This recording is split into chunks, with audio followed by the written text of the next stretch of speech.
బేహద్దు పరం మహాశాంతి. బేహద్ ఆత్మిక పరివారమునకు, ఆత్మిక సోదరి సోదరులకు బాపూజీ దశరథ్ భాయ్ పటేల్ తెలుగు ఛానల్కు స్వాగతం. ఈరోజు పోడ్కాస్ట్లో జ్యోతి ప్రకాష్ భాయ్ ద్వారా ప్రశ్న ఆన్సర్లు మనము అనంత్ భాయ్ వేస్తున్నవి తెలుసుకుందాము. ఫస్ట్ ప్రశ్న, ఆంతరిక శాంతి అనేది ఏమిటి, దాని యొక్క అర్థం ఏంటి? మనము అర్థం చేసుకోవటానికి ఏవైతే శాంతి సోర్సు అని అనుకుంటూ ఉంటామో అవి మనం అర్థం చేసుకోవాలి. అని ఎలాగ దాని యొక్క అర్థం చెప్పండి అంటున్నారు అనంతబాయి. జ్యోతి ప్రకాష్ భాయ్ చెప్తున్నారు, జనరల్లీ మనము శాంతి కోసం బాహ్య ప్రపంచంలో వెతుకుతూ ఉంటాం, కానీ అసలైనటువంటి శాంతి లోపలే ఉంటుంది. ఇది అంతర్శాంతి. మనము ఏదైతే మనసులో ఏదైతే ఉందో, చిత్తంలో ఏదైతే ఉందో అది కారణ శరీరంలో రికార్డింగ్ అయి ఉంటుంది. ఎప్పుడైతే కారణ శరీరం శాంతమవుతుందో శాంతి యొక్క అనుభూతి అవుతూ ఉంటుంది. కారణ శరీరము అంటేనే మనకు మనసు అని తెలుసు. బాపూజీ కూడా చాలా వీడియోల్లో చెప్పారు. కారణ శరీరము అంటే ఆకాశతత్వం. మనకు శాంతి యొక్క అనుభూతి ఆంతరికంగా ఎప్పుడు కలుగుతుంది అంటే మనసు శాంతంగా అయిపోయినప్పుడే అంటారు. అంటే ఇక్కడ కారణ శరీరంలో పాజిటివ్ రికార్డింగ్స్ ఉన్నప్పుడు, ఆకాశతత్వం యొక్క పర్సంటేజీ పెరిగినప్పుడు అసలైనటువంటి శాంతి అనేది అనుభూతి అవుతుంది. మనసు కూడా ఒక ఇంద్రియమే, సూక్ష్మ ఇంద్రియం, ఆత్మ యొక్క సూక్ష్మ ఇంద్రియం. బాహ్య ఇంద్రియాలైతే పంచ ఇంద్రియాలు ఉన్నాయి. అంతరింద్రియం మనసు, బుద్ధి, సంస్కారం అని మనము బేసిక్లో తెలుసుకుంటూ ఉంటాము. ఈ ఇంద్రియాలతోటి, ఇంద్రియాలతోటి ఎప్పుడైతే జోడించబడుతూ ఉంటామో బాహ్యం నుండి ఈ ప్రపంచంలో బయటికి మన లోపలికి పరుగు తీయాలి. అంటే ఆంతరికంగా మనం ఏదైతే మాట్లాడుతూ ఉన్నామో మనసు, బుద్ధి, అహంకారము మన లోపల ఆత్మ లోపల ఉంటాయి అని అంటూ ఉంటారు. కానీ బాపూజీ అయితే ఆత్మ లోపల ఏమీ ఉండదు, ఇవన్నీ బాహ్యంగా ఉన్నటువంటి ఆవరణలు అని అంటూ ఉంటారు. అది బాహ్యంతో జోడించబట్టి బాహ్య ఆవరణలోకి అవి వస్తూ ఉంటాయి. మనసు ఎప్పుడు బయటికి తిరుగుతూ ఉంటుందనుకోండి, అప్పుడు అశాంతి పడుతూ ఉంటారు. లోపలికి జోడించినట్లయితే మనసు శాంతంగా స్థితి అనేది అనుభూతి అవుతుంది. అనేక తత్వాలు కూడా అటు ఇటు తిరిగిపోతూ ఉంటాయి.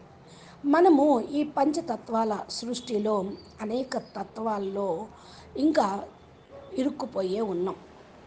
స్థూలంగా కనపడితే పంచతత్వాలు, కానీ ఈ 17 తత్వాలు, 27 తత్వాలు అని కూడా చెప్తూ ఉంటారు. మనసు యొక్క గతి చాలా పెరిగిపోతూ ఉందనుకోండి, ఆకాశతత్వంలో వైబ్రేషన్లు కూడా చాలా పెరిగిపోతూ ఉంటాయి. అశాంతి అనుభూతి అవుతూ ఉంటుంది.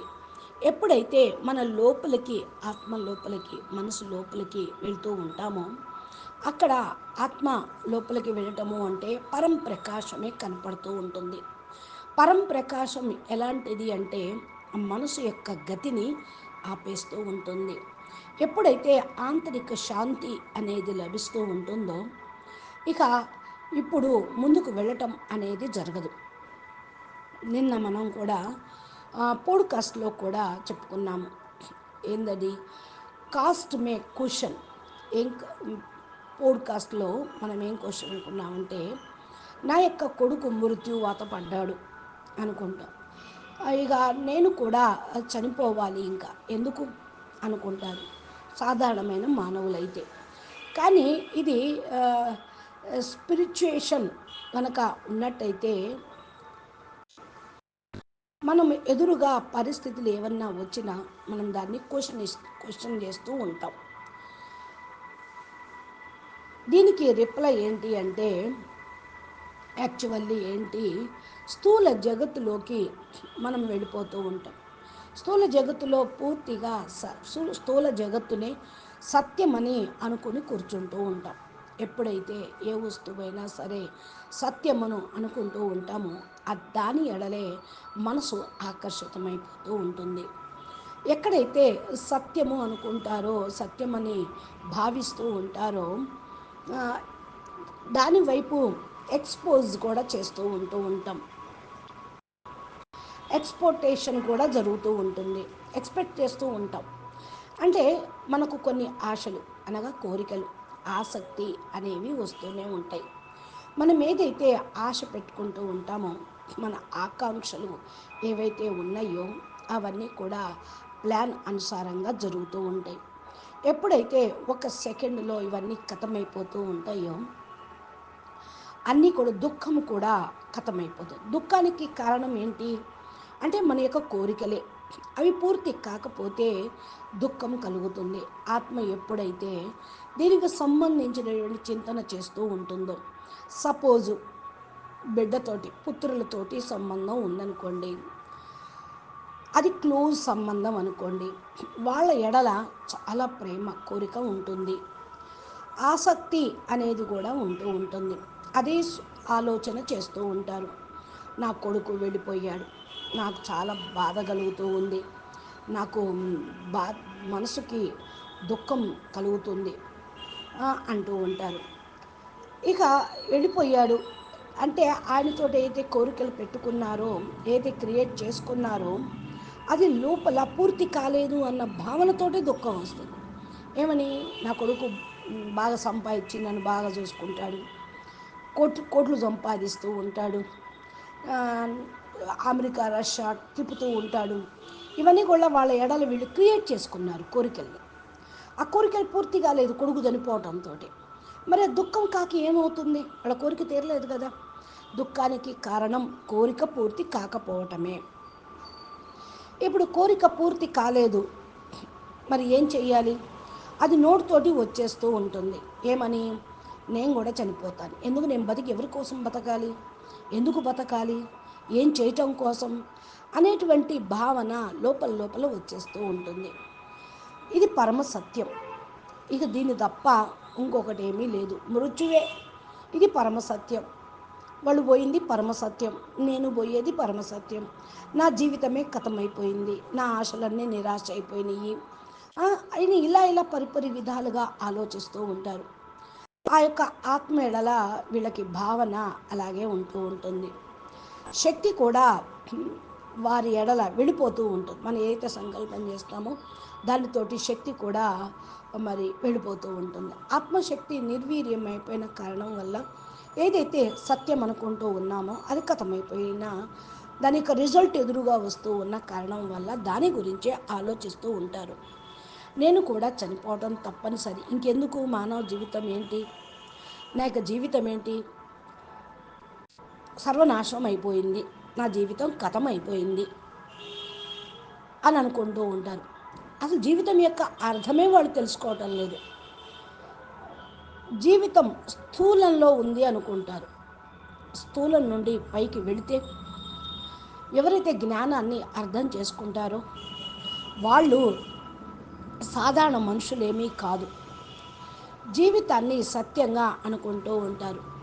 వారిని చాలా కోరికలు కళ్ళల్లో పెట్టుకొని ఉంటూ ఉంటారు.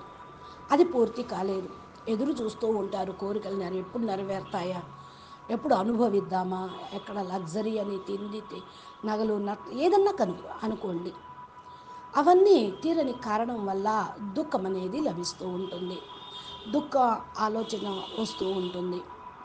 ఎలాగా వీటన్నిటిని నేను పోగొట్టుకోవాలి, ఆత్మహత్య కూడా చేసేసుకుంటారు కొంతమంది. అయితే పోదాము అని స్వయాన్ని కూడా వాళ్ళు ఖతం చేసుకుంటూ ఉంటారు, చనిపోవాలని ప్రయత్నం కూడా చేస్తూ ఉంటారు. ఎందుకంటే వాళ్ళ ఆలోచన అలాగే ఉంటుంది. ఇక నేను చనిపోతే నా దుఃఖం కూడా సమాప్తం అవుతుంది, దుఃఖం నుండి విముక్తి పొందుతాను. అయితే వాస్తవంగా మృత్యుతోటి భయం ఉంటుంది. ఆ భయం నుండి రక్షించుకోవడానికి కేవలం అది జ్ఞానంతో లభిస్తూ ఉంటుంది.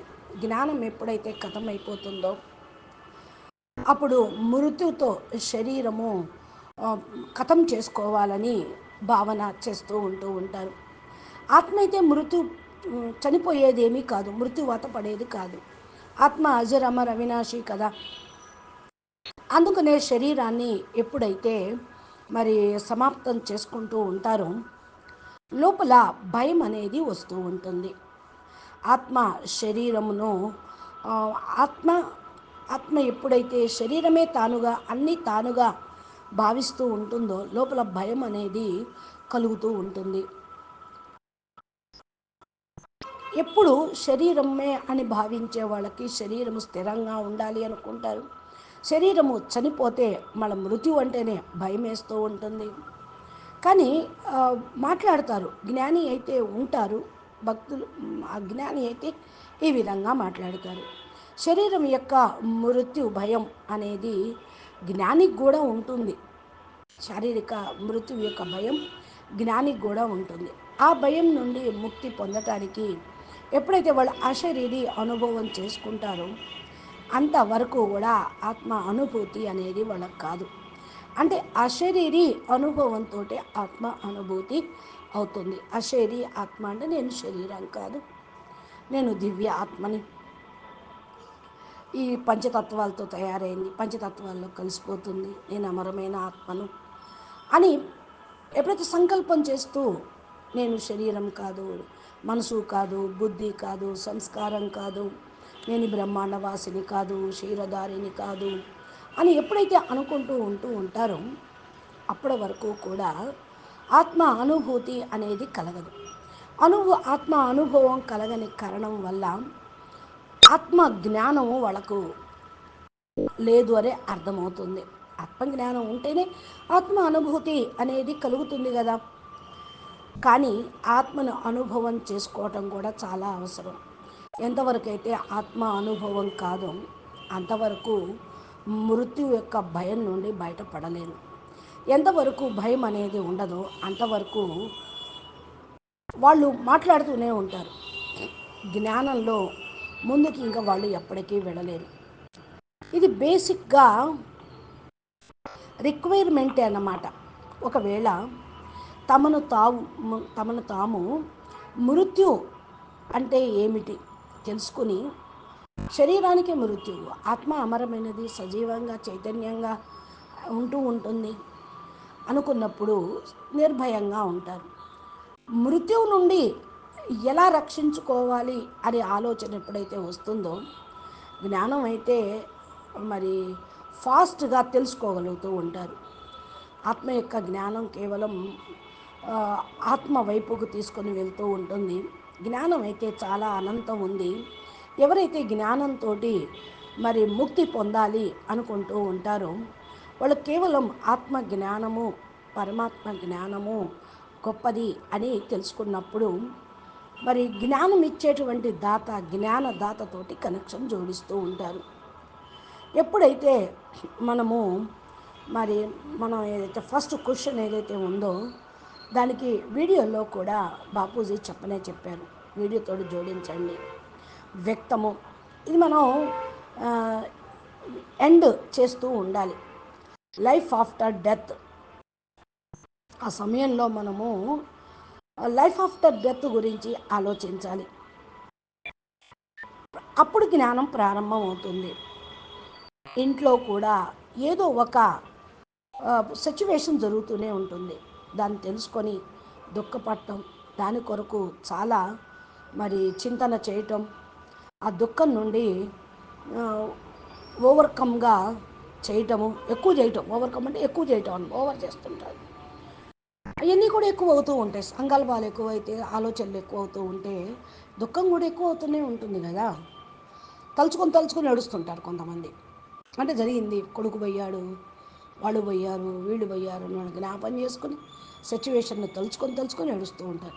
చెప్తా చూడండి, కుళ్ళు నేడుస్తున్నావు ఏందమ్మా కుళ్ళు అంటూ ఉంటారు. అంటే ఎప్పుడైతే నా యొక్క ఆధ్యాత్మిక యాత్రలో కర్మ యొక్క భూమికని చూసుకుంటూ ఉంటే కర్మ ఎవరు ఏదైతే చేస్తారో దాన్ని అనుభవిస్తూ దాని అనుసారంగా వెళ్తూ ఉంటారు. జ్ఞాన మార్గంలో కర్మ అనేది చాలా ముఖ్యమైనది. ఎందుకంటే మనోవాక్ కర్మలతోటి ఫస్ట్ వచ్చేది కర్మ. కేవలం మనము ఆలోచన చేయటం కూడా స్థూలమైన కర్మ. కర్మ నుండి కర్మ తయారు కాదు అనటానికి వీల్లేదు. స్థూలం కర్మలతో పాటు మనం ఏదైతే మాట్లాడుతున్నామో, తింటున్నామో, చూస్తున్నామో అవన్నీ కూడా కర్మలే కదా. అందుకని ఏదైతే ఆత్మ నేచర్ ఏదైతే ఉందో, ఆత్మ యొక్క వ్యవహారం చాలా ఉంటుంది. రావటము పోవటము ఉంటుంది, అనుభూతి పొందటము ఉంటుంది. సంకల్పాల ద్వారా ఆత్మ యొక్క గుణము ఉంటుంది. సంకల్పం చేయటము అంటే శక్తి ద్వారా ఆత్మ ప్రకటితం కావటం.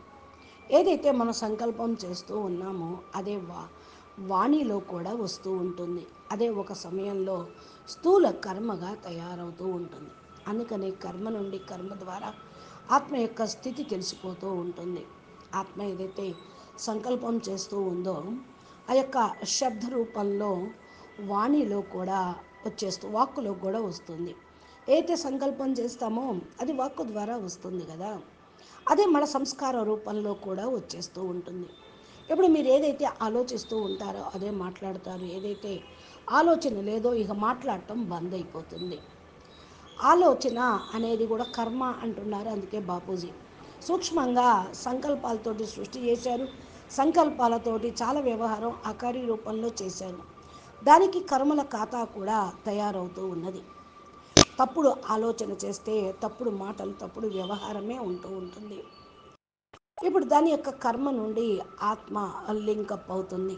ఎందుకంటే కర్మ వ్యక్త రూపంలో ప్రకటితం అవుతూ ఉంటుంది. ఆత్మ అవ్యక్తము. అవ్యక్త కర్మ అనేది ఉండదు.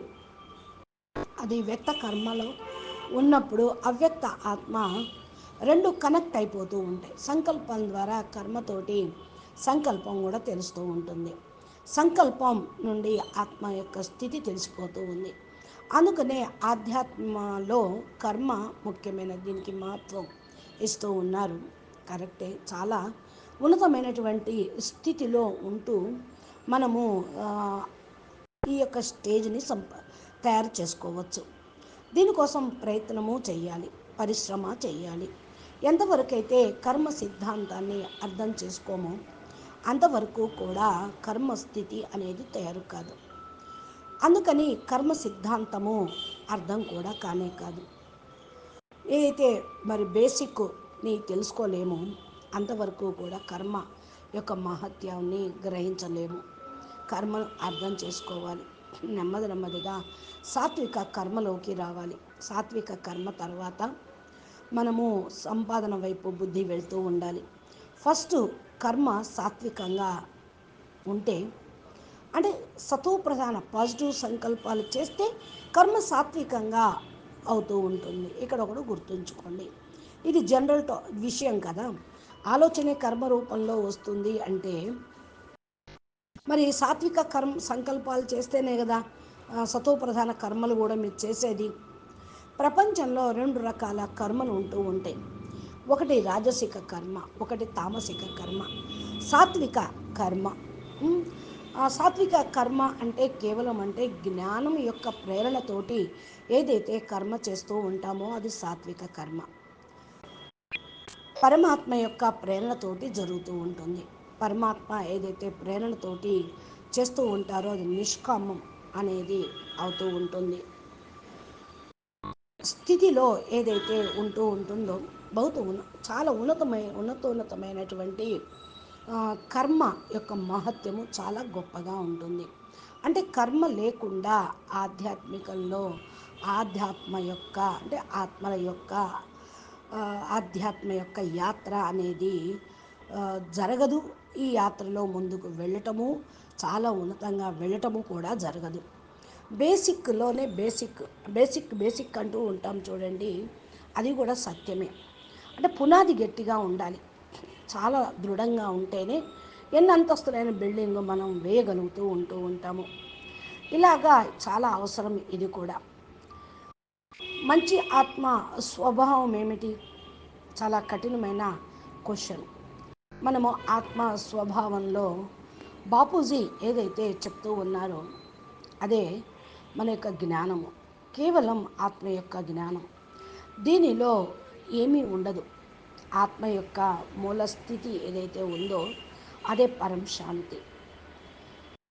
ఆత్మ యొక్క మూల స్వభావమే పరం శాంతి. దీని గురించి చాలా మనం చర్చించుకున్నాం. వేదాల్లోనూ శాస్త్రాల్లోనూ ఆత్మను తెలుసుకోవటం కోసం మనసు బుద్ధి సంస్కారాల్ని అర్థం చేసుకోవాలి అని చెప్పారు. కానీ మన యొక్క జ్ఞానంలో ఆత్మ యొక్క మూల సంస్కారము మూల స్వభావము పరం శాంతి అని మనం ఏదైతే మాట్లాడుతూ ఉన్నామో అది గుణాతీత స్థితిని తయారు చేస్తూ ఉంటుంది. భావాతీత స్థితి కూడా తయారైపోతూ ఉంది. ఇక్కడ మనం జస్ట్ ఒక కాన్సెప్టే, అంటే మనం అర్థం చెప్పడం కోసం చేయించడం కోసమే తీసుకుంటున్నాం. నేను అనుభూతి పొందాను అనగా భావాతీత స్థితి అని ఏదైతే ఉన్నదో, భావాతీతము అంటే భావంలో ఎందుకు రావాలి అంటే ఏదైతే వాస్తవికంలోకి వస్తూ ఉంటామో షార్టేజ్ అవుతూ ఉంటుంది. ఏదో కొంచెం భావంలో ఉంటూ ఉంటాం. ఆత్మ యొక్క స్థితి మంచి భావన కలుగుతూ ఉంటుంది.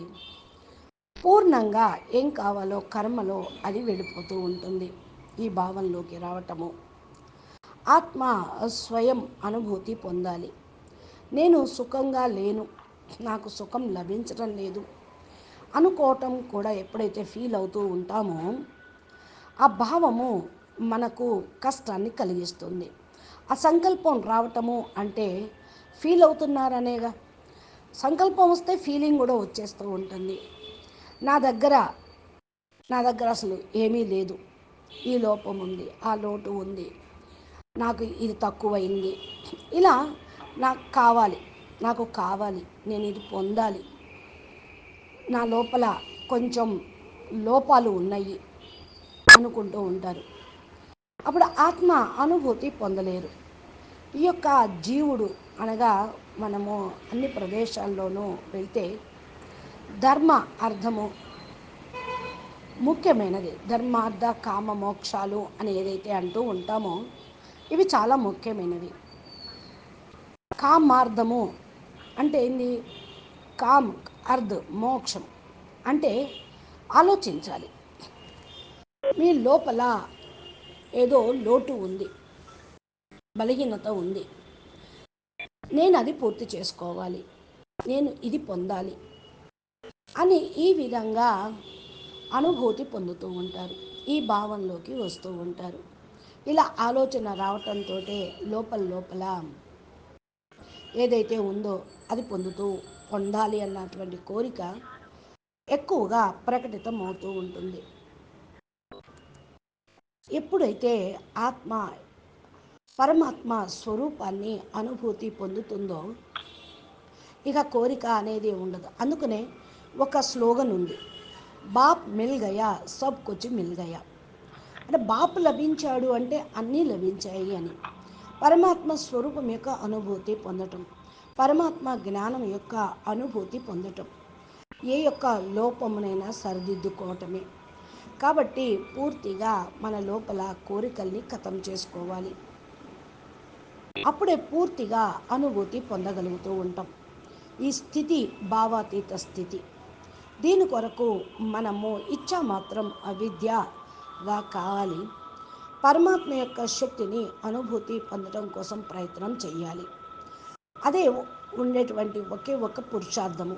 భావాతీతంగా అవ్వటం కోసమే మనం మాట్లాడుతూ ఉన్నాము. ఆత్మ యొక్క స్వభావము దానిపైన కొంచెం కాన్సన్ట్రేషను పెట్టాలి.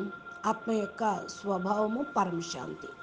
పరమశాంతి స్థితిలోనే భావాతీత స్థితి వస్తుంది. ఎందుకంటే ఆ స్థితిలోనే పూర్ణత అనేది అర్థమవుతుంది. సంపూర్ణంగా సంపన్న స్థితి అనేది అర్థమవుతుంది. అప్పుడు సంతృప్తిగా ఉండగలుగుతూ ఉంటారు. తమ సంతృప్తి స్థితియే భావాతీత స్థితిని తీసుకొస్తూ ఉంటుంది.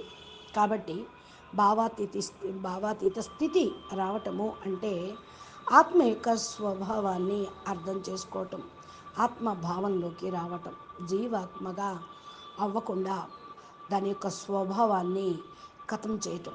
జీవాత్మ అనుకుంటే భావం వచ్చేస్తుంది. కర్మ యొక్క ప్రేరణ కలుగుతూ ఉంటుంది. ఎలాంటి కర్మ చేస్తామో అలాంటి సంస్కారం తయారవుతుంది. జీవాత్మగా అయిపోతే జీవుడు సంబంధించిన కర్మల ఖాతా ఆ ఆత్మ ఫీల్ అవుతూ ఉంటుంది. పరమాత్మ శక్తిని అనుభూతి పొందితే పూర్తిగా పరం శాంతి అనుభూతి అవుతుంది. జీరో వైబ్రేషన్ నుండి జీరో ఇచ్చ, నో డిజైర్, నో డిసీజ్, అంటే ఏ కోరికలు లేకపోతే ఏ ఆలోచనలు లేకపోతే ఆరోగ్యం కూడా బాగుంటుంది. జీరో ఇచ్చ, జీరో కర్మ ప్రేరణ, సంస్కారాలు కూడా జీరో. అప్పుడే మూల స్థితిలోకి వెళ్ళిపోతూ ఉంటాం. ఆత్మ యొక్క టైంలో జీవాత్మగా అయిపోతూ ఉంటాం. ఒక టైంలో ఆత్మ కూడా జీవాత్మగా అయిపోతాం. ఒక టైంలో మనం ఆత్మ పరమాత్మ స్థితిని కూడా పొందుతూ ఉంటాం. ఈ పరమాత్మ స్థితిని పొందాలి అంటే జ్ఞానం అనేది అర్థం కావాలి, ధారణ కావాలి. ఆత్మ స్వభావము, పరమశాంతి, ఈ స్థితిని కొంచెం అటు ఇటు అయినా కూడా ప్రయత్నం చేస్తూ ఉండాలి. మంచి మస్తులో మధ్యలో కనెక్షన్ బాబుతోటి కనెక్షన్ జోడిస్తూ ఉండాలి. అచ్చా, పరం శాంతి, నమస్తే. బాపూజీ దశరథ్ భాయ్ పటేల్ తెలుగు ఛానల్లో బాపూజీ ఇలా పోడ్కాస్ట్ ద్వారా మంచి మంచి సందేశాలను ఇప్పిస్తూ ఉన్నారు ముఖ్యమైన ఆత్మలతోటి. కాబట్టి మనము ఈ ధారణ చెయ్యాలి, ముందుకు వెళ్ళాలి, మన లోపల అన్నీ డిలీట్ చేసుకోవాలి అంటే మా ఛానల్ని కంటిన్యూషన్గా కనెక్షన్లోకి ఉంచుకోండి. ఛానల్ని సబ్స్క్రైబ్ చేసి గంట సింబల్ని ప్రెస్ చేస్తే నోటిఫికేషన్ రూపంలో బాపూజీ చెప్పేటువంటి అన్నీ మీకు వస్తాయి. ఈ వీడియోలు నచ్చినట్లయితే లైక్ చేయండి, షేర్ చేయండి, మంచి కామెంట్ పెట్టండి. అచ్చా, పరం శాంతి, నమస్తే, ధన్యవాదాలు. బేహద్ పరం మహా